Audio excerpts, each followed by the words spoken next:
இஸ்மவேல் உமக்கு முன்பாய் பிழைப்பானாக. ஆபிரகாம் நீ ஈசாக்குக்காக எல்லாம் ஜெபம் பண்ணி இருக்கணும். உனக்கு கொடுக்கப்பட்ட வாக்குத்தத்தம் 24 வருடம் இந்த வாக்குத்தத்தத்தை அவர் சொல்லிக் கொண்டு வருகிறார். 24 இயர்ஸா. ஆனால் அவன் இருதயம் என்ன பார்க்குது அப்படின்னா, வார்த்தையை பார்க்கல, தன்னை பார்க்குது. ஆமென். 100 வயதானவனுக்கு பிள்ளை பிறக்குமா? 90 வயதான சாராள் பிள்ளை பெறுவாளா? அப்போ இருதயம் சூழ்நிலையை தான் சொல்லிட்டே இருக்கு, சரீர நிலைமையை தான் சொல்லிட்டே இருக்கு, பிரச்சனையை தான் சொல்லிட்டே இருக்கு.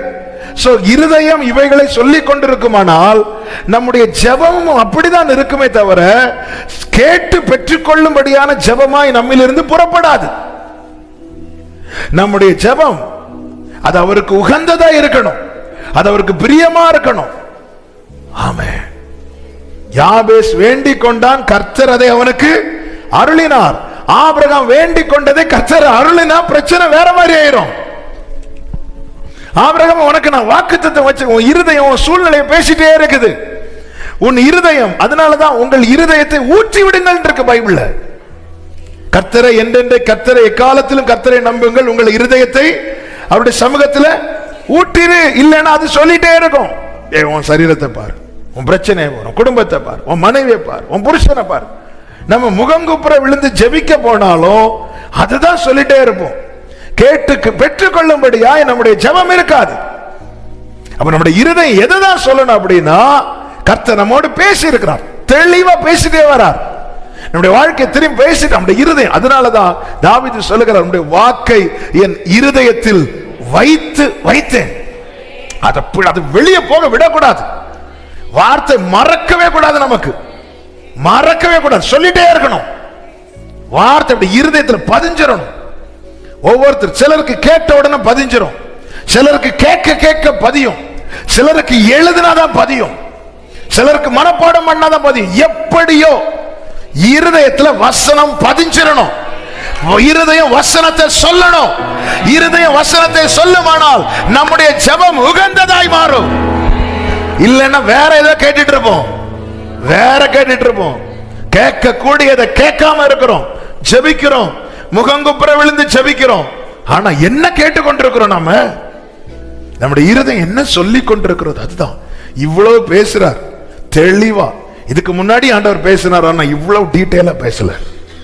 எல்லாம் சொல்லி சொல்லி வந்தவன, ஆண்டவரே அவர் சொன்ன வார்த்தையை எடுத்து எடுத்து சொல்லலாம். ஆண்டவரே நீ சொன்னபடி, எனக்கு நீ சொன்னபடி. ஆனா அவன் இருதயம் இவ்வளவு வார்த்தையை கேட்ட பிறகும் தன் சூழ்நிலையும், தன் சரீர நிலைமையும், தன் மனைவி நிலைமையும் இதைதான் சொல்லிட்டே இருக்குது. சரி, பிரேயர் டைம்ல என்ன ஜெபம் பண்றார்? இஸ்மவேல் உமக்கு முன்பாய் பிழைப்பானாக. ஆண்டவர், நீ பண்ண ஜெபத்தின்படி நான் தருவேனானால் நான் உனக்கு கொடுக்கப்பட்ட ஒரு வார்த்தை உன் வாழ்க்கையில நிறைவேறாது.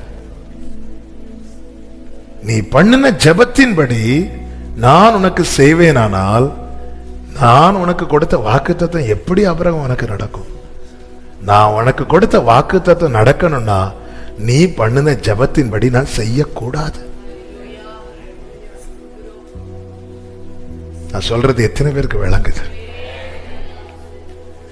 நீ இஸ்மவேல் அது வேற, ஆனா நீ இஸ்மவேலை எங்க கொண்டு வர தெரியுமா?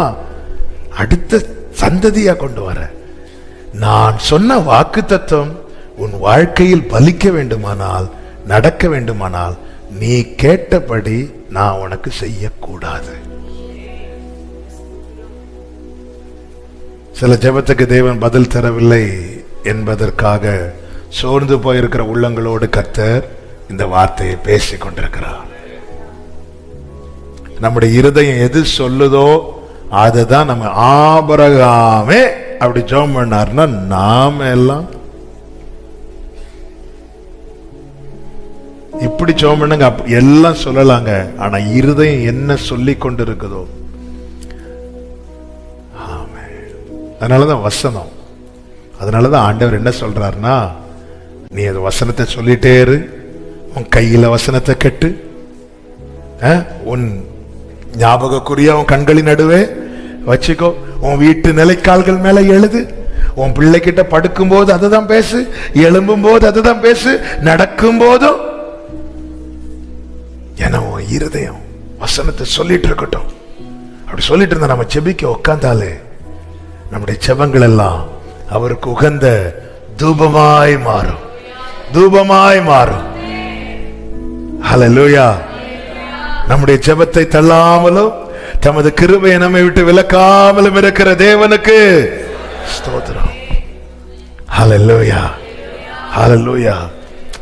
ஒரு சகோதரி என்கிட்ட சொன்னாங்க, அவங்க பையன் அப்படி வழி மாறி போறான். பாஸ்டர், அவன் கால ஆண்டவர் முறிக்கணும்னு ஜெபம் பண்ணுங்க. ஏன்னா இருதயம் சொல்லுது இவனை வேற எந்த வகையிலும் திருத்த முடியாது. இவன் எங்கேயாவது முறிஞ்சு கிடந்தாதான். அப்ப ஒரு தாயார், அப்போ தாயா இருந்தாலும் சரிதான், ஒரு இருதயம் என்ன சொல்லுதோ அதுதான் நம்முடைய ஜெபமா மாறுது. நம்முடைய இருதயம் என்ன பேசிக் கொண்டிருக்கிறது என்பதுல நம்ம கவனமா இருக்கணும். இது அந்த இருதயம் என்ன சொல்றது, அதுதாங்க நம்ம எண்ணங்கள். நம்முடைய இருதயம் பேசுது, இருதயத்தில் சொல்லிக்கொண்டு இருதயம் சொல்றதுதான் இந்த எண்ணங்களாய் வந்து நிக்குது. நம்ம என்ன நினைச்சிட்டு இருக்கிறோம்? அதனாலதான் ஜெப நேரத்துல சரியா நம்மளால ஜெபிக்க முடியாத காரணம் என்ன தெரியுமா? இருதயம் வேற ஏதோ பேசிட்டு இருக்கு. அதுக்கெல்லாம் எப்படிப்பட்ட ஜெபம் ஓடணும்னா, அந்த எழுதி வைத்து, இந்த ஸ்தோத்திர பலி எழுதி வச்சு படிப்போம் தெரியுமா? எழுதி வைத்த ஜெபங்கள் தான் ஓடும். இது ஏன் இருதயம் பேசிட்டு இருக்கு? இல்ல தாவீது, அதனாலதான் தாவீதுடைய ஜெபம் வசனத்தை வைத்து பண்ற ஜெபம். அதனாலதான் நீர் என்னை நம்ப பண்ணின வசனத்தை உமது அடியனுக்காக நினைத்தரும், அதுதான் என் சிறுமையில் எனக்கு ஆறுதல்.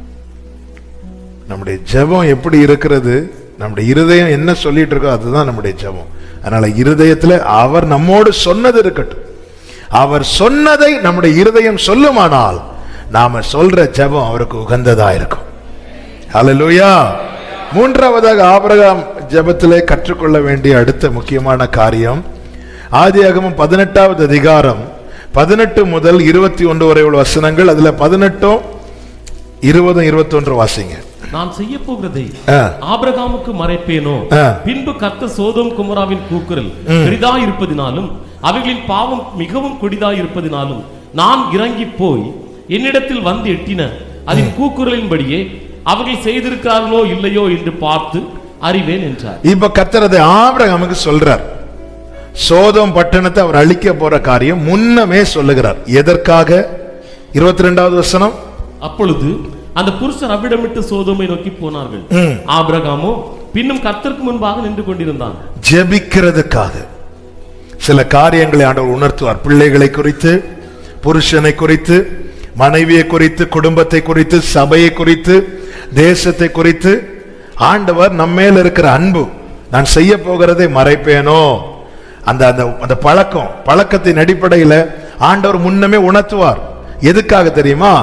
உனக்கு இப்படிதான் நடக்கும்னு சொல்றதுக்கு இல்ல, அப்படி நடக்க கூடாது இருக்க ஆபிரகாம் நீ என்ன செய்யணும்? ஜெபிக்கணும்.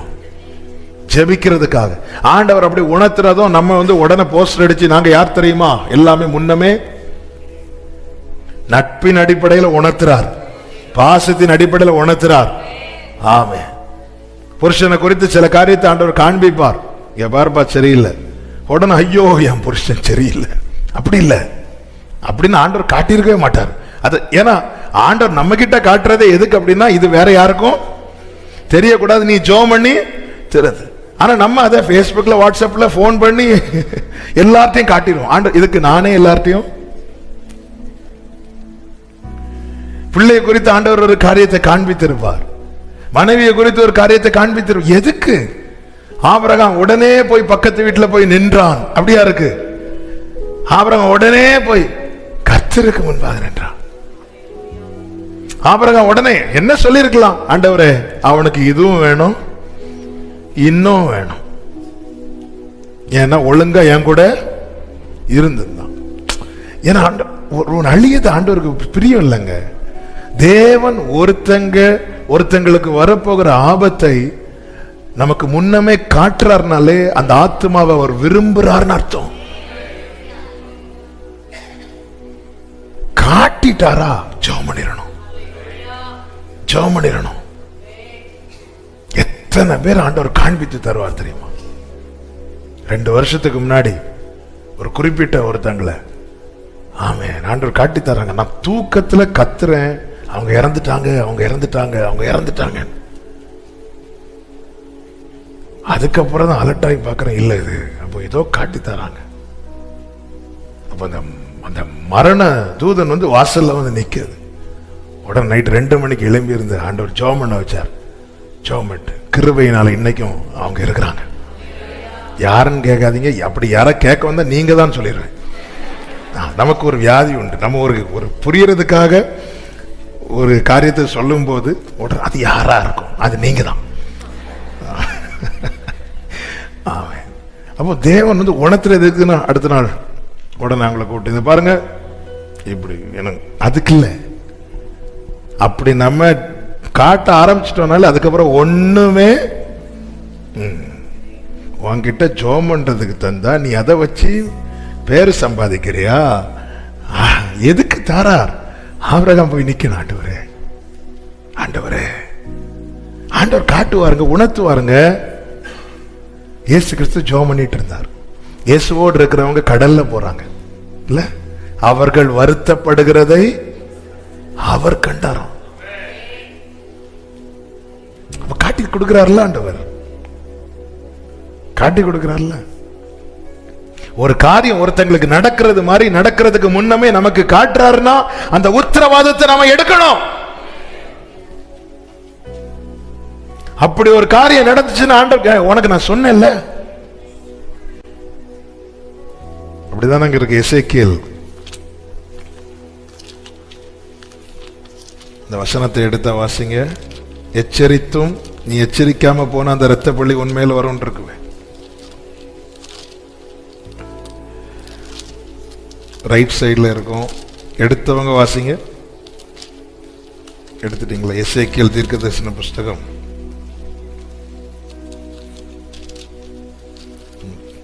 எல்லாரும் என் கூட தேடிட்டு தான் இருப்பீங்கன்னு தெரியும். யாரா எடுத்தீங்களா? ஒரு துன்மார்க்கனை எசேக்கியேல்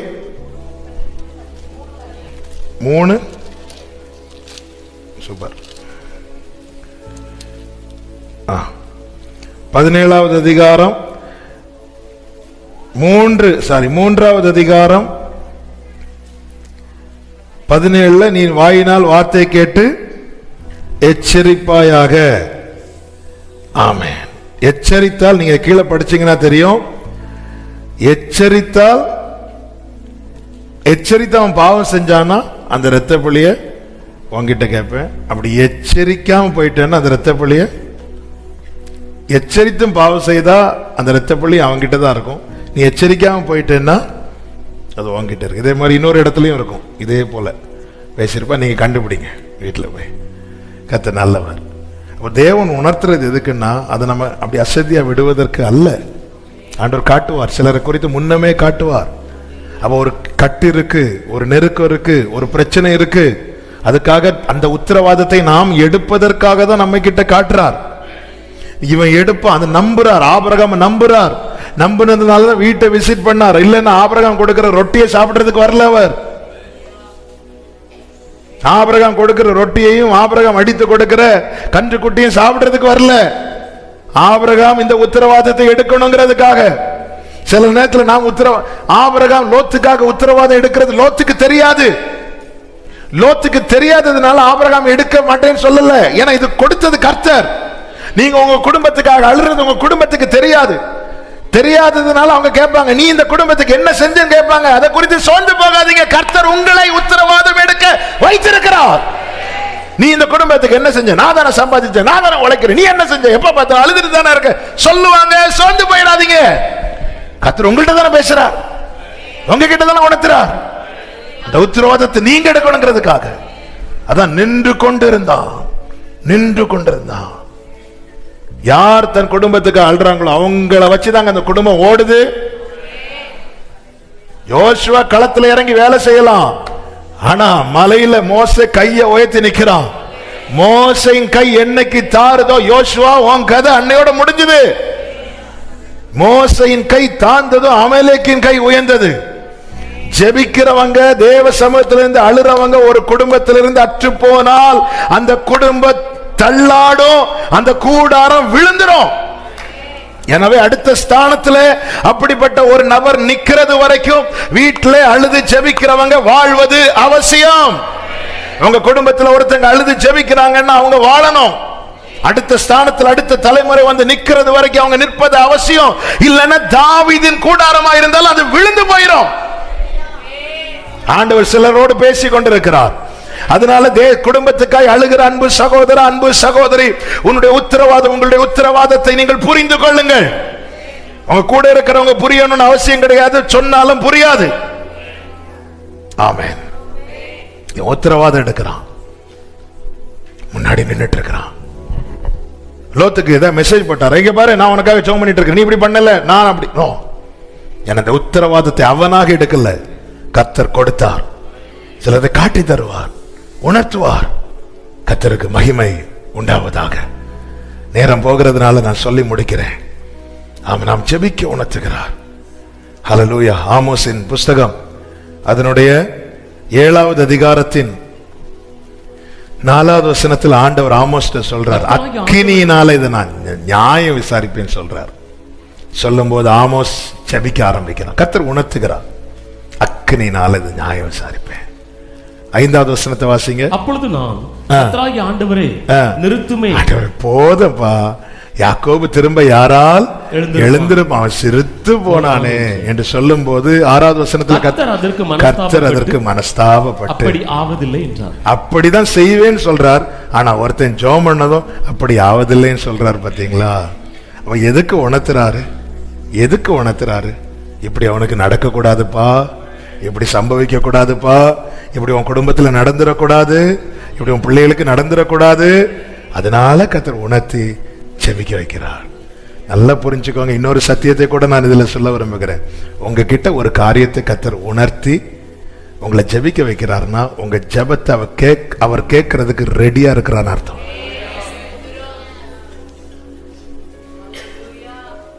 ஆமென். நான் இந்த வேர்டை ரிப்பீட் பண்றேன். உங்ககிட்ட ஒரு காரியத்தை தேவன் உணர்த்தி, சொப்பனத்தின் மூலமோ தரிசனத்தின் மூலமோ அல்லது யார் மூலமோ உங்ககிட்ட ஒரு காரியத்தை தேவன் உணர்த்தி உங்களை ஜெபிக்க வைக்கிறார்னா உங்க ஜெபத்தை அவர் கேட்கிறதற்கு ரெடியா இருக்கிறார். அதன் அர்த்தம் தான் மூவராய் ஆபிரகாமை சந்திக்க வருகிறார்கள். உடன் வந்த 2 பேர் சோதோமை நோக்கி போகிறார்கள். கர்த்தர் அங்கே நிற்கிறார். ஏன்?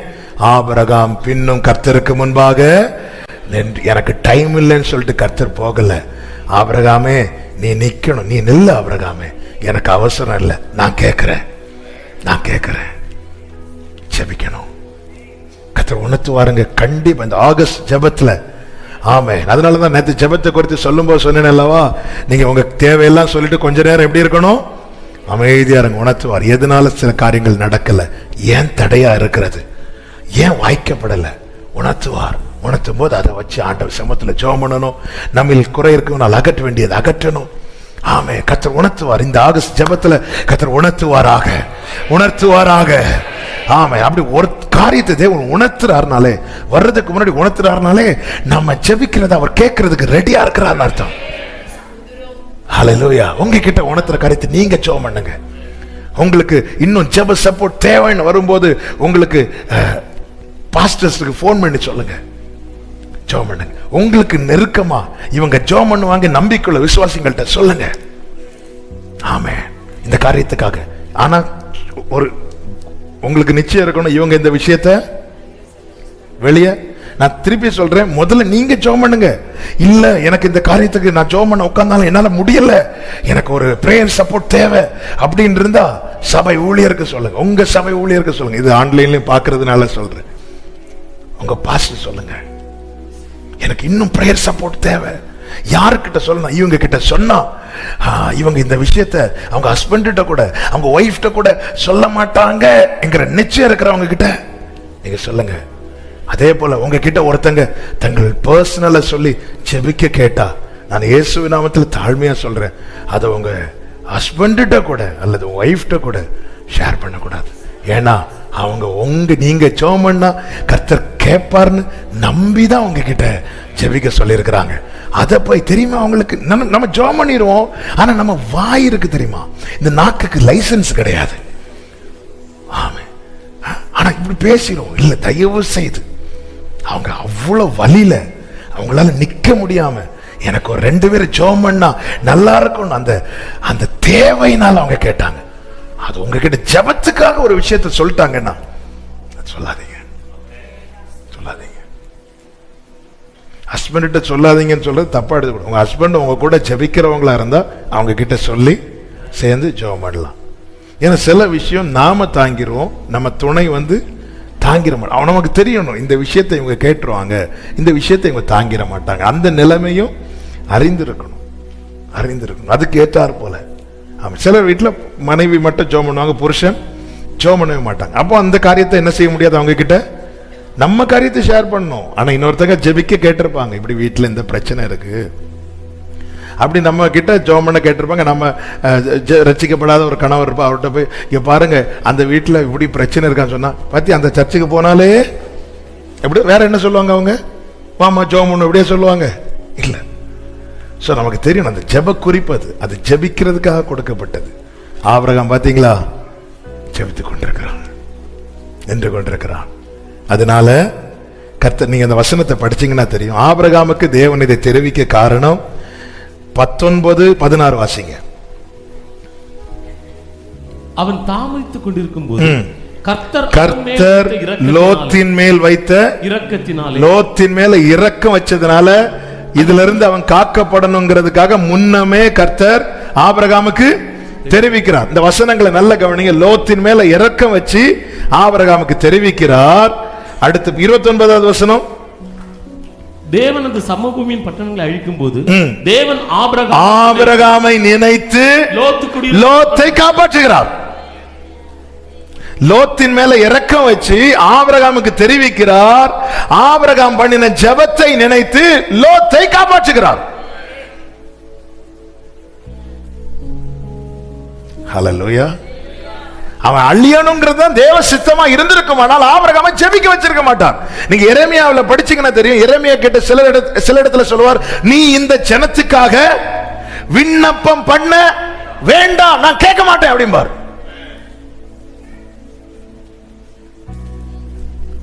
எரேமியா கிட்ட நீ இந்த ஜனத்துக்காக விண்ணப்பம் பண்ண வேண்டாம் அப்படிம்பார். லோத்து மேல ஒரு இறக்கம் வச்சதுனால அவன் காக்கப்படணும். ஆபிரகாம் அவரை ஜெபிக்க வைக்கிறார். ஆபிரகாமை நினைத்து, அதாவது ஆபிரகாம் கர்த்தருக்கு முன்பாய் நின்று பண்ணின ஜெபத்தை நினைத்து லோத்தை காப்பாற்றுகிறார். கர்த்தர் நிறைய பேசிட்டு இருக்கிறார், நான் நம்புறேன். ஹல்லேலூயா. இல்லாண்டவரே அவங்களெல்லாம் திருத்த முடியாது ஆண்டவரே, அப்படி இல்லை. ஒருத்தங்களை குறித்து வரப்போகிற ஆபத்தை முன்னமே காட்டுறாருன்னா அவங்கள உங்களுக்கு பிடிக்குதோ பிடிக்கலையோ புரிஞ்சுக்கோங்க, ஆண்டவர் அவங்க மேல இறக்கம் வச்சிருக்கிறார், இறக்கம் வச்சிருக்கிறார். ஆமென். 4வதாக 2 காரியத்தை சொல்லிட்டு நம்ம ஒரு 5 நிமிஷம் ஜெபம் பண்ண போறோன்னு நீங்க இருந்து இந்த வார்த்தைகள் எல்லாம் வச்சு ஜெபம் பண்ணுங்க. 4வதாக நீங்க அதனுடைய 18வது அதிகாரத்தின் 23 முதல் 33 வரை உள்ள வசனங்களை பார்த்தீங்கன்னா தெரியும். ஆபிரகாம் திரும்ப திரும்ப கேட்டுட்டு இருக்கிறான். எது வரைக்கும் கேட்கிறான் என்றால், தன்னுடைய குழப்பம் நீங்கும் மட்டும், தன்னுடைய பயம் நீங்கும் மட்டும். முதல்ல கேட்கிறான், 50 நீதிமன்றம் இருந்து அழிப்பீரோ? ஆண்டவர் சொன்னார் அழிக்க மாட்டோம். உடனே யோசிக்கிறான், ஒருவேளை 50 இல்லைன்னா? அப்ப அந்த இடத்துல ஒரு பயம் வந்துட்டு, ஒரு சந்தேகம் வந்துட்டு, ஒரு குழப்பம் வந்துட்டு. ஆபிரகாம் ஜெபத்திலிருந்து கற்றுக்கொள்ளக்கூடிய அடுத்த காரியம் என்னவென்றால், தனக்கு தெளிவு உண்டாகும் மட்டும் அல்லது தான் கேட்கிற காரியத்தில் ஒரு சமாதானம் வரும் வரைக்கும் அவன் ஜெபத்தை முடிக்கல.